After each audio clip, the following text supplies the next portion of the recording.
Seorang pemuda menangis histeris saat mengikuti vaksinasi maritim yang digelar Komando Lintas Laut Militer Kolin Lamil TNI Angkatan Laut di tempat pelelangan ikan Paljaya, Muara Tawar, Bekasi, Jawa Barat. Bahkan pemuda tersebut meronta-ronta sehingga menjadi perhatian warga lainnya.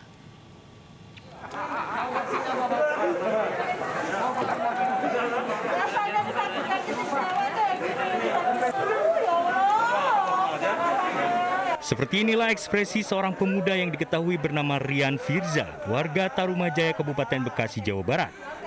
Pemuda ini terus meronta-ronta dan menangis histeris saat akan disuntik vaksin sehingga mengundang perhatian warga lainnya. Pria ini pun akhirnya berhasil dibujuk petugas yang terus menenangkan dirinya sehingga petugas berhasil melakukan vaksinasi. Enggak, udah pernah sih dari SD tuh kan, SD kan ini kan imun kuat dari SD, SMP, SMA terakhir berapa, ini ke 10 kali. Saya juga saya dong, ketakutan kayak, begitu saya juga terang. Mau ngomong apa lagi dah? Yang dirasa apa Mas? Getar saya, getar, kayak gitu, kayak sembroman. Masih punya. Sementara itu, serbuan vaksinasi massal ini digelar Kolin Lamil TNI Angkatan Laut di tempat pelelangan ikan Paljaya, Tarumajaya, Kabupaten Bekasi dengan target 1.000 dosis vaksin disiapkan. Bisa, jadi kita melayani siapa saja. Memang kita targetnya masyarakat pesisir atau masyarakat nelayan, namun siapa saja, dari mana saja datang ke sini kita layani. Rencananya TNI Angkatan Laut akan menyiapkan kapal untuk menjemput warga masyarakat yang berada di pulau terpencil hingga dapat mengikuti vaksinasi. Dan rencananya akan dipusatkan di Kepulauan Seribu. Dari Kabupaten Bekasi, Jawa Barat, Didit Junaidi, iNews melaporkan. Serbuan vaksinasi massal bagi masyarakat maritim terus dilakukan TNI Angkatan Laut, Pushidrosal, dan kali ini target peserta vaksinasi anak-anak, remaja, dan lansia dengan menyiapkan 800 dosis vaksin. Langkah nyata TNI Angkatan Laut dalam mendukung program pemerintah guna menekan laju penyebaran COVID-19 terus berlanjut dengan upaya pemberian vaksin kepada masyarakat di wilayah Pademangan, Jakarta Utara. Dalam vaksinasi ini menunjuk 15 vaksinator dari Pusat Hydrooceanografi Angkatan Laut sebagai pelaksana bertempat di SMU 40 Jakarta dengan target warga yang berusia 12 hingga 59 tahun. Vaksinasi di Pademangan ini merupakan rangkaian kegiatan dari kegiatan serupa yang dilakukan Pushidrosal di beberapa tempat dan hingga saat ini 3.000 dosis vaksin sudah disuntikan kepada masyarakat yang membutuhkan. Disasarkan untuk para masyarakat keluarga maritim yang mana ini masih dekat dengan kantor kita, yaitu di Jakarta Utara, khususnya di Ancol. Pangkalan TNI Angkatan Laut Saumlaki menggelar serbuan vaksinasi terhadap masyarakat maritim di Pelabuhan Perikanan Ukularan Saumlaki. Serbuan vaksinasi ini menargetkan masyarakat maritim yang berada di pulau terpencil Kabupaten Kepulauan Tanimbar, Maluku. Dengan menerjunkan tim vaksinator Dinas Kesehatan Kabupaten Kepulauan Tanimbar, Balai Kesehatan, dan Satrat 245 Saumlaki, TNI Angkatan Laut menggelar serbuan vaksinasi massal di pulau terpencil. Vaksinasi massal ini ditargetkan kepada masyarakat maritim khususnya masyarakat desa pesisir, pelabuhan, dan masyarakat yang berada di pulau terpencil Kabupaten Kepulauan Tanimbar, Maluku.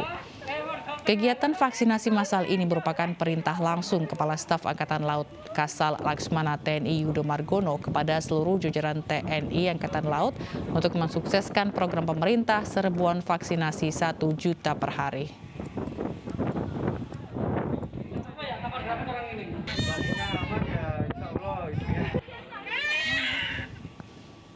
Menteri Kesehatan, Panglima TNI, dan Kapolri meninjau langsung serbuan vaksinasi TNI Polri di Surakarta, Jawa Tengah. Dalam tinjauan kali ini, Menteri Kesehatan, Panglima TNI, dan Kapolri juga melepas paket bantuan pemerintah untuk warga terdampak pandemi COVID-19 di wilayah Surakarta.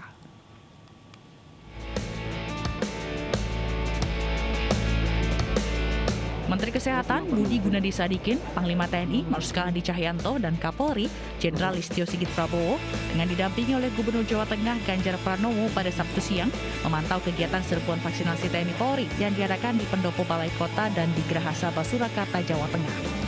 Menteri Kesehatan mengapresiasi gerakan vaksinasi yang dilakukan di Surakarta yang kini telah mencapai 250.000 lebih dari target 500.000 vaksin. Jadi saya nanti akan minta dikirim lebih banyak lagi vaksin yang sini agar Solo bisa cepat-cepat divaksin semua. Dan terima kasih atas bantuan rekan-rekan semua, khususnya TNI dan Polri yang sudah bisa bantu menyuntikkan supaya lebih cepat lagi semua penduduk bisa disuntik. Panglima TNI juga mengajak masyarakat untuk tetap semangat dan menjadikan gerakan memakai masker dan isolasi mandiri sebagai budaya untuk melawan COVID-19. Dan saya juga ingin mengucapkan banyak terima kasih kepada masyarakat Solo Raya yang telah menunjukkan peran pentingnya secara pribadi maupun kelompok untuk melaksanakan peperangan dengan musuh yang tidak kelihatan yang namanya COVID-19. 3, 2, 1. Selain meninjau vaksinasi, Menteri Kesehatan, Panglima TNI, dan Kapolri secara bersama juga melepas 30.000 paket bantuan pemerintah yang akan diantarkan oleh anggota Babinsa dan Babin Kamtipnas kepada warga terdampak pandemi COVID-19 di wilayah Surakarta. Dari Surakarta, Jawa Tengah, Stephen Patimana, iNews melaporkan. Gubernur DKI Jakarta Anies Baswedan dan Pangdam Jaya Majen TNI Mulyo Aji meninjau pelaksanaan vaksinasi massal COVID-19 di Terminal Pulau Gebang, Jakarta Timur. Sebanyak 5.000 vaksin ditargetkan untuk masyarakat dalam 1 hari. Vaksinasi massal yang berlangsung di Terminal Bus antar provinsi antar kota Pulau Gebang ini diselenggarakan oleh 3 pilar, yakni Kodam Jaya, Polda Metro Jaya, dan Pemprov DKI Jakarta. Kegiatan digelar pada Sabtu pagi. Pangdam Jaya, Majen TNI Mulyo Aji yang didampingi beberapa pejabat utama Kodam Jaya serta Gubernur DKI Jakarta Anies Baswedan berkeliling serta mendatangi satu persatu meja vaksinasi untuk meninjau secara langsung kondisi dan proses vaksinasi yang berlangsung.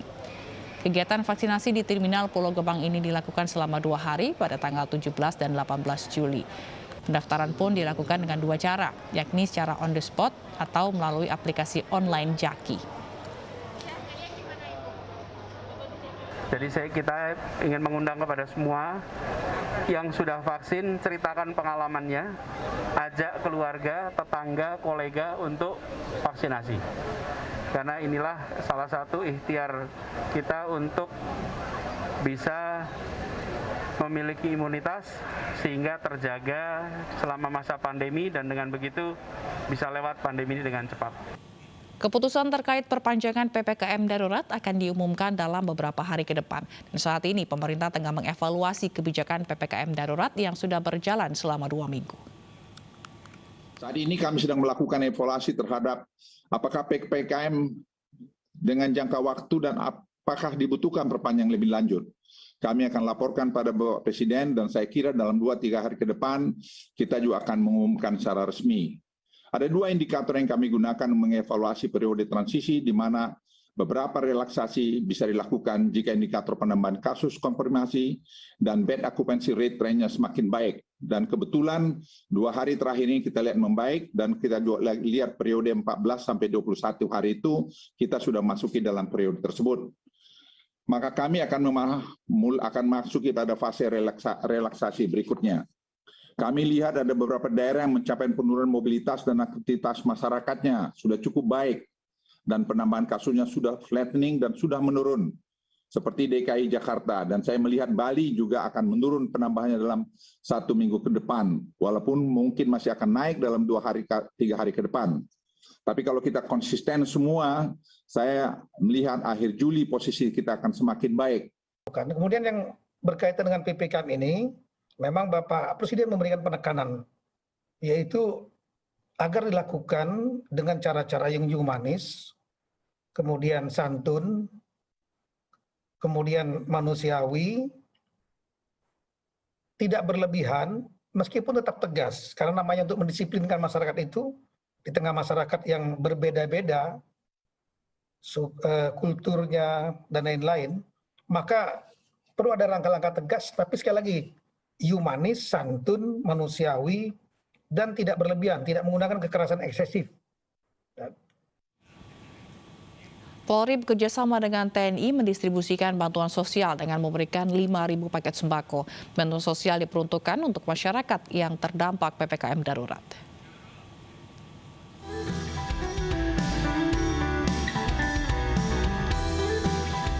Upacara pelepasan distribusi bantuan sosial dihadiri langsung oleh Dandim 0501 Jakarta Pusat, Kolonel Infantri Lukman Arif, dan Kapolres Jakarta Pusat Kombes Pol Hengki Haryadi. Setelah melepaskan bantuan secara simbolis, sekitar 5.000 paket sembako ini siap didistribusikan. Paket sembako akan diberikan kepada masyarakat yang membutuhkan akibat dampak dari PPKM darurat. Ini adalah pelepasan kegiatan bersama ya, antara Polres Jakarta Pusat, Polres Metro Jakarta Pusat, dan Kodim 0501 Jakarta Pusat yang sebenarnya kita sudah lama melaksanakan kegiatan ini secara bersama-sama, tapi sore ini kita adakan serentak. Ya. Kita sudah siapkan 5.000 paket sementara ya. Saat ini tersedia 5.000 paket dan akan bertambah terus ya dengan sasaran masyarakat-masyarakat yang terdampak daripada PPKM darurat ini. Kita akan berusaha untuk merangkul khususnya wilayah Jakarta Pusat yang terdiri dari 8 kecamatan, 44 kelurahan. Nanti mereka akan serentak melaksanakan serbuan ya, bantuan sosial ke tempat-tempat atau masyarakat yang memang betul-betul membutuhkan.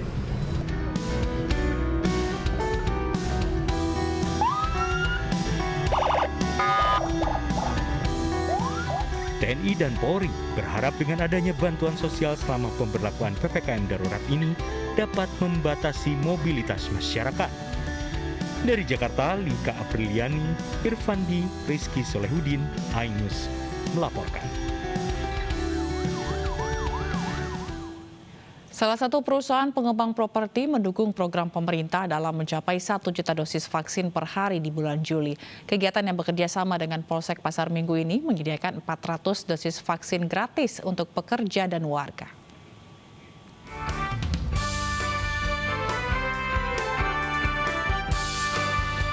Untuk menekan penyebaran virus COVID-19 di Indonesia, Diamond Land Development turut mendukung program Ayo Vaksin yang diusung oleh pemerintah. Diamond Land bekerja sama dengan Polsek Pasar Minggu menyelenggarakan kegiatan vaksinasi yang digelar di Apple One Condo Villa, Pasar Minggu, Jakarta Selatan. Apple One Condo Villa dipilih karena lokasinya yang strategis, sehingga memudahkan akses peserta untuk mendapatkan vaksin. Dalam acara ini disiapkan 400 dosis vaksin Sinovac untuk warga. Terkait dengan percepatan vaksinasi, yaitu mendukung program pemerintah yang diaplikasi oleh Kapolri, Kapolda, dan Kapolres, bahwa kita semua harus turun dalam rangka membantu proses vaksinasi massal ini. Kita akan vaksin sebanyak 400 pack buat warga sekitar Apple 1 Residen. Ya. Apple 1 Residen merupakan salah satu dari proyek kita PT Diamond Land yang sebagai developer di Jakarta ini. Kita kebetulan untuk yang Apple 1 ini udah hampir 98% finishing. Sebagai bentuk salah satu CSR kami, maka kita hari ini kita adakan kegiatan vaksinasi bersama Polsek Pasar Minggu ya. Sebelumnya Presiden Joko Widodo menargetkan vaksinasi 1 juta per hari di bulan Juli dan 2 juta vaksin per hari pada Agustus. Dari Jakarta, Bunga Cinka, Bayu Muda, iNews melaporkan.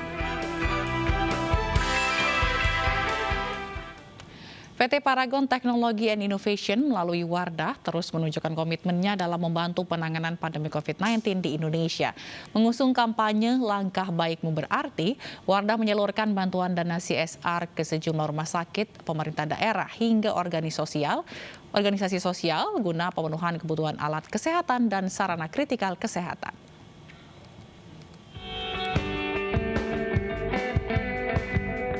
PT Paragon Technology and Innovation melalui Wardah sebagai brand kecantikan yang mengedepankan nilai kebermanfaatan terus berusaha menjangkau masyarakat luas dalam upaya penanggulangan COVID-19 di Indonesia.